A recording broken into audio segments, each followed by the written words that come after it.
глава государства Касым-Жомарт Токаев 1 сентября выступит с посланием народу Казахстана на совместном заседании обеих палат парламента.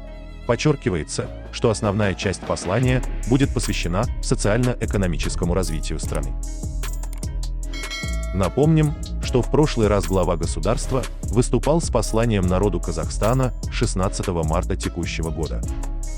В тот день президент заявил о глобальных реформах. Токаев объявил об образовании новых областей в Казахстане. Также глава государства в ходе прошлого послания народу Казахстана предложил отойти от суперпрезидентской формы правления, а также объявил о других реформах, касающихся президента страны, исполнительной и законодательной ветвей власти. Отметим, что традиционно президент Казахстана Касым-Жомарт Токаев выступает с посланием в начале сентября.